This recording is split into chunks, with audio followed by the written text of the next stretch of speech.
የብርሃን እናት ወዳቂና ተነሺ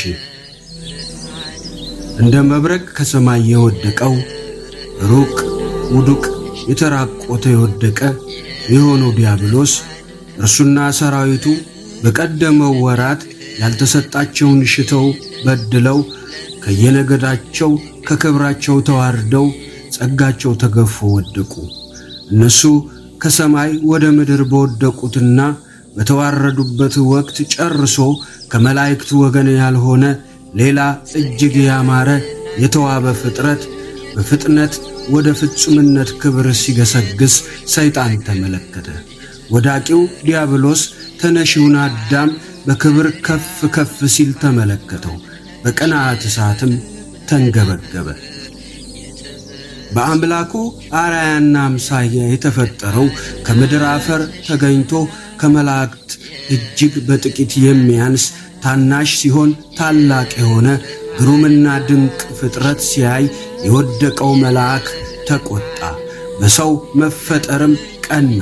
የሰው ልጅ ከመላእክት በሚያንስ ደካማ ሥጋ ተፈጥሮ ታላቅ ክብርን ሲጎናጸፍ ሲያየው በቅናት ተሸነፈ።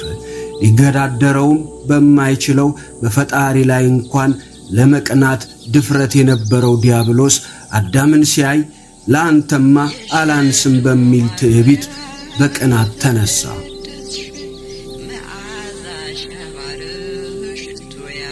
ጠቢቡ ሰለሞን በመጽሐፈ ጥበብ ምዕራፍ 2 ከቁጥር 24 ላይ በዲያብሎስ ቅናት ሞት መጣ፣ ወደዚህ ዓለም ገባ እንዳለው እርሱ ከመላእክት መካከል ተወርውሮ መጣሉን እያየ ምድራዊ አዳም ቀስ በቀስ ወደ መላእክነት ኅብረት ሲመጣ ማየትን መቋቋም አልቻለም። በሰው ክብር የቀናው ዲያብሎስ እርሱ እንደወደቀ የሰውን ልጅ ሊጥለው በቁጣ ተነሳ።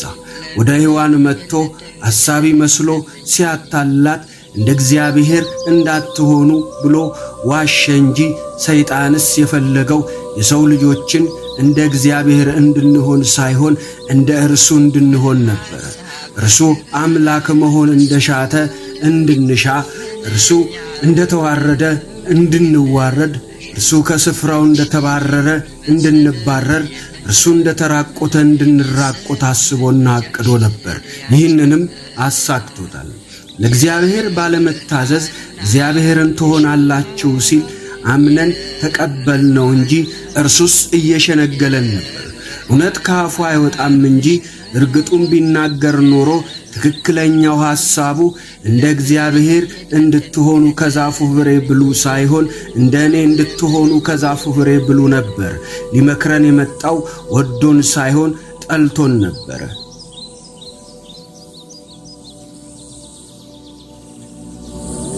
አመጻ ወፀሐት እመዛግብቲሃ ያለው ጻድቁ ሄኖክ ይህንን አብራርቶታል። ኃጢአት ከማደሪያዎቿ ከአጋንንት ተገኘች። ያልወደደችው የሔዋንና የአዳምን ልቦና አገኘች።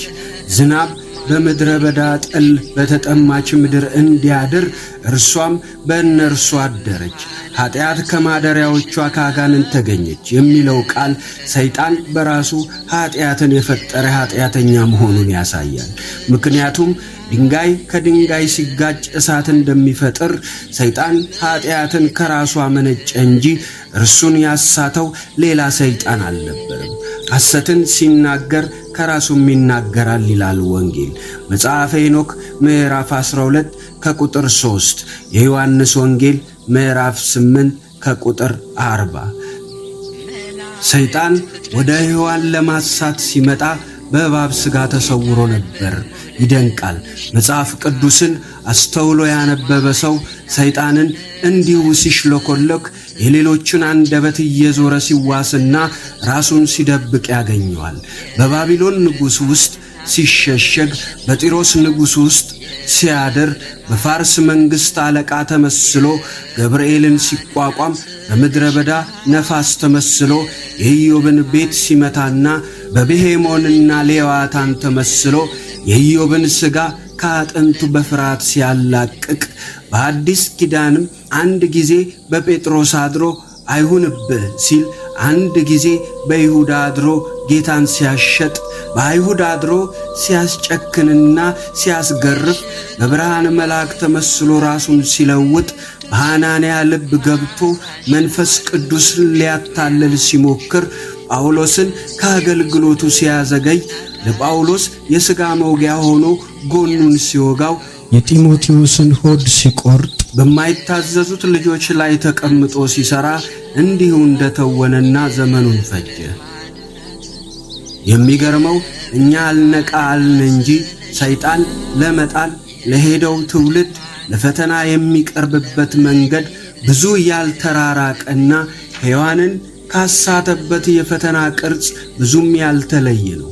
በአዲስ ኪዳን እንኳን ክርስቶስ የእግዚአብሔር ልጅ መሆኑን ገና እርግጠኛ ሆኖ ባላወቀበት ጊዜ በምድረ በዳ ሲፈትነው ያቀረባቸው የፈተና ዘዴዎች ሔዋንን ከፈተነበት መንገድ ጋር በጣም ተመሳሳይ መሆኑ ለሰው ልጅ ካለው ንቀት የተነሳ ለፈጠራ ችሎታው ብዙም እንደማይጨነቅና ተጫዋቾቹን እንጂ ጫወታውን እንደማይቀይር ያሳያል። ሔዋንን ከዛፉ ፍሬ ብሉ አላት። ክርስቶስንም ድንጋዩን ዳቦ አድርገህ ብላ አለው። ሔዋንን ሞትን አትሞቱም ብሎ አበረታታ። ክርስቶስን ወደ ታች ራስህን ወርውር፣ መላእክቱን ስለሚያዝልህ ሞትን አትሞትም አለው። ሔዋንን የምልሽን ምክር ከሰማሽ እንደ እግዚአብሔር ትሆናላችሁ አለ። ክርስቶስንም ወድቀህ ብትሰግድልኝ የዓለም መንግሥታትን ሁሉ እሰጥሃለሁ አለው። ሔዋን ድል ተነሳች። ክርስቶስ ግን አሳፍሮ መለሰው። ማቴዎስ ወንጌል ምዕራፍ 4 ከቁጥር 1 እስከ 10። ወዳጄ አንተስ ጋር ሰይጣን እባብ ሆኖ መጥቶ አያውቅም? የግድ እባብ ላይሆን ይችላል፣ ብቻ በሌላ መልክ መጥቶ አነጋግሮ አያውቅም? ከፈጣሪ በላይ ለአንተ ሐሳቢ ተቆርቋሪ መስሎ ሆድ የሚያስብስህ ሁሉ እመነኝ እባብ ነው። በሕይወትህ ውስጥ እግዚአብሔር ከሰጠህ ብዙ ዛፎች ይልቅ የከለከለህን ዕፅ ነግሮህ አያውቅምን?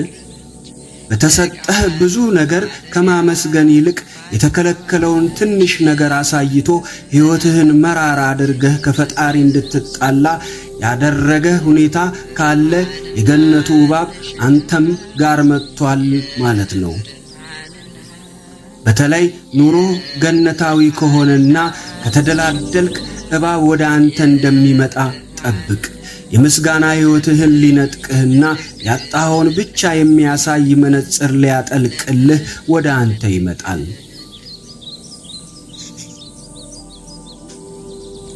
ለአንተስ የጋበዘህ ዕፀ በለስ ምንድን ነው? አንድ ጊዜ ቀምሰኸው ዕድሜ ልክህን የምታለቅስበት ነገር የለም? አትብላ ከተባልከው ነገር ውስጥ ወጥቶ እያሳየ ያስመኝሃል። እንደ ሔዋን ያስጎመጀህ ነገር የለም? ለመብላት የሚያሳሳህ የተከለከለ ፍሬ በአንተ ሕይወት ውስጥ የለም? ካልጠፋ ዛፍ እያየህ በጉጉት የጎመጀህበት ነገር የለም? እግዚአብሔርን ትእዛዝ እንድትጠራጠርና አስፈላጊነቱ ላይ ጥያቄ እንድታነሳ ያደረገ ፈተና የለም?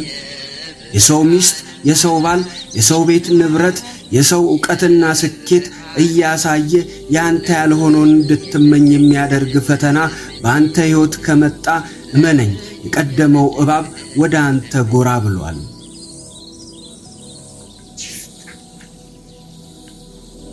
አንዳንድ ጊዜ ብትበሉት ሞትን አትሞቱም መልካምና ክፉን እንዳታውቁ ብሎ ነው የሚለውን ምክር እየሰማን እንኳ የሚያናግረን ሰይጣን ሊሆን እንደሚችል አንጠረጥርም። ለምሳሌ በድንግልና ለሚኖር ወጣት ለምን ከጋብቻ በፊት ሩካቤ አትፈጽምም ብሎ ይጠይቀዋል። እስካሁን ድረስ ምንም አታውቅም፣ እንዲህም ምንም ብሎ ያሸማቅቀዋል። ባልበላት አንዲት ፍሬ ምክንያት እህል ቀምሶ እንደማያውቅ እንዲሰማው ያደርገዋል። እግዚአብሔር እኮ ከዝሙት ሽሹ፣ ዝሙት የሰውነትን መቅደስ ያፈርሳል ብሏል ብሎ ወጣቱ ይመልሳል። እባቡ ይቀጥላል። መቅደሱ ስለሚፈርስ አይደለም፣ ከጋብቻ በፊት ግንኙነት ማድረግ ምን እንደሆነ እንዳታውቅ ብሎ ነው ይላል። ባለትዳሮችንም እስከዛሬ ከባልሽ ውጭ ከማንም ጋር ሄደሽ አታውቂም እያለ የማመንዘርን ዕፀ በለስ ይጋብዛል። በአንቺ አልተጀመረም፣ እንዴት ይህንን ሕይወት እስከዛሬ አልቀመሽውም እያለ ያሸማቅቃቸዋል። ከዚያም ሌላ ቀን ኃጢአት ነው ብለው የተከለከለውን ፍሬ ጎምዥተው እንዲቀጥፉትና ወደ ኋላ መመለስ በማይችሉበት ትዳራቸውን እንዲያበላሹ አድርጓል። እስከዛሬ ካልቀመስከው እንዴት ታውቀዋለህ? ምኑን ኖርከው? ታዲያ ምን ችግር አለው? ብታየው እኮ ዓለም ነው። አንድ ጊዜ ብታደርገው አትሞትም ይልሃል። በንግግሩ እንኳ እባብ መሆኑን ካልጠረጠርክ ምክሩን ሰምተህ የዝሙትን ፍሬ ትበላለህ። እንደ አዳምና ሔዋን ራቁትህን መሆንን ትረዳለህ፣ ትሸማቀቃለህ።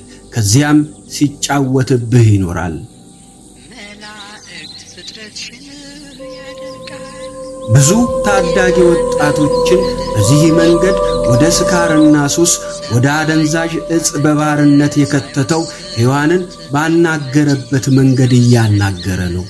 ሰው ለማወቅ ያለውን ጉጉት በሔዋን የተረዳው ዲያብሎስ ወጣቶችን የገዛ ጓደኞቻቸውን እንደ እባብ እየተጠቀመ ያግባባቸዋል። እንዲህ የሚባለው ጭፈራ ቤት እስከዛሬ አታውቀውም? ይህን መጠጥ እስከዛሬ አልሞከርከውም? ይህን ዕፅ እስከዛሬ አልወሰድከውም? ታዲያ አንተ ምኑን ኖርከው? ወጣት አይደለህ እንዴ? ባክህ እግዚአብሔር ከልክሏል። ኃጢአት ነው የሚባል ነገር የለም። ሞትን እንደሆነ አትሞትም። እስቲ አንድ ጊዜ እየው፣ ከዛ በኋላ እስከዛሬ መቆየትህም ይቆጭሃል ብሎ ብዙ የዋሃን ወጣቶችን በማይሸከሙት የመንፈስ ውድቀት ውስጥ ከቷቸዋል።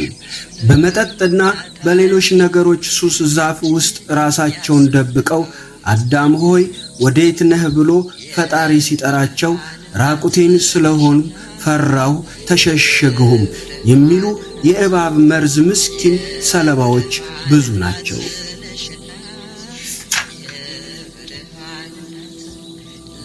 እግዚአብሔር ግን ወደ አዳም እንደመጣ የእባብን ምክር ሰምተው ወደ ጠፉ ልጆቹ ሁሉ በፍቅር ፍለጋ ይወጣል። ወደ አዳም ሲመጣ የመጣው የሰውን እግር ዳና እያሰማ ነበር። ነጎድጓድ እያስጨሰ መብረቅ እየወረወረ ዛፎች እየገነደሰ በታላቅ ቁጣ ቃል እያስፈራራ አልነበርም። በቁጣችሁ ላይ ፀሐይ አይግባ ያለ አምላክ አዳም ወደ እርሱ እንዳልመጣ ሲያይ በማታ እርሱን ሊፈልገው መጣ። በመለኮታዊ ክብር ምድርን እያንቀጠቀጠ ሳይሆን በሰው እግር ኮቴ ድምፅ ወደ እርሱ መጥቶ ጠራው። ኤፌሶን 4:27። ወዳጄ ይህን መጽሐፍ ማንበብን ቆም አድርገህ ያንተን እባብ ያንተን ዕፀ በለስ ለይተህ አስብ። በፍጹም በየትኛው መንገድ እባብ በእኔ ሕይወት መጥቶ በጭራሽ አያውቅም ካልከኝ ደግሞ ትንሽ ዞር ብለን አንተነትህን ከዚሁ ታሪክ ውስጥ አብረን እንፈልገው። አንተን ለኃጢአት የገፋፋህ እባብ ባይገጥምህም ምናልባት አንተ በምክርህ እባብ የሆንክበት ሰውስ የለም? እባቡ አንተስ ሆነስ ቢሆን ያም ባይሆን ሔዋንን ሆነህ ፍሬ ቀጥፈህ ያበላኸው የኃጢአት ተጋባዥ የለህም? ወይም ፍሬ ሰጥታ ሳትጠይቅ እንደ አዳም የተቀበልካት ሔዋን የተቀበልሽው አዳም የለም ይሆን?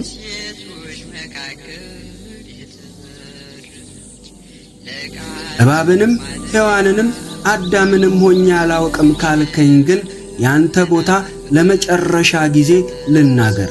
ምናልባት ዕፀ በለስ ሆነህ ይሆናል ብዬ እፈራለሁ። አንተን ለማግኘት ብለው እየተማከሩ ከፈጣሪ የተጣሉ፣ በአንተ ተሰናክለው የወደቁ፣ በአንተ ተሰናክለው አምላክን ያጡ የሚመረሩብህ ሰዎች በአንተ ሕይወት ካሉ እመነኝ ዕፀ በለስ ነህ ማለት ነው። ሰዎች አንጋጠው እያዩ ሊቀጥፉ የሚሹ የኃጢአት ዛፍ ላይ የተንጠለጠለ ፍሬ አንተ ነህ ማለት ነው።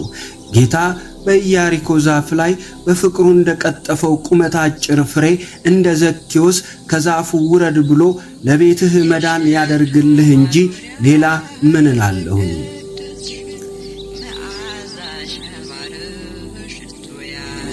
ምናልባት እንደ እኔ ሁሉም ጋር ራስህን አግኝተው ይሆን?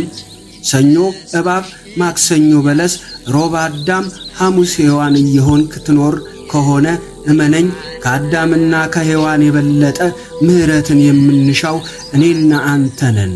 ኃጢአት ሰርተን ብንሸሸግም ከፈጣሪ ዓይን ግን አንሰወርም። ምክንያቱም የትም ብትደበቅ በምንም አይነት ቅጠል ብትሸፈን እግዚአብሔር ያይሃል። እርሱ እንደሆነ የቱንም ያህል ብትሸሸው ይከተልሃል። በአዳም ታሪክ የሆነውን ተመልከት። ሰው ከእግዚአብሔር አመልጣለሁ ብሎ ሲሸሽ በመጨረሻ እግዚአብሔር ራሱ ሰው ሆነ። አንተ ከእርሱ ስትሸሽ አንተን ሆኖ የሚቀርብህ ጌታን ተመልከት።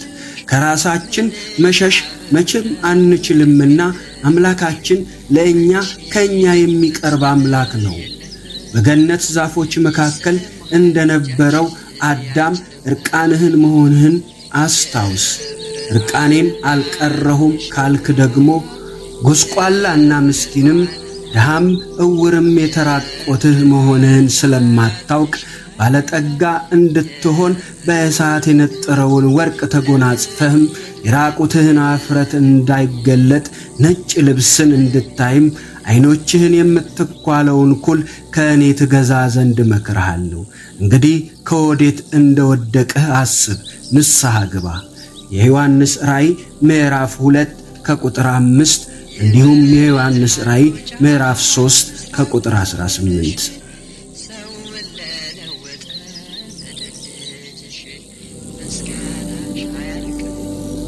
ወስብሐት ለእግዚአብሔር። ይቆየን። የብርሃን እናት ነሽና የብርሃን እናት የብርሃን እናት ነሽና የብርሃን እናት ለምኝልን ደግህ ለምኝልን ደግህ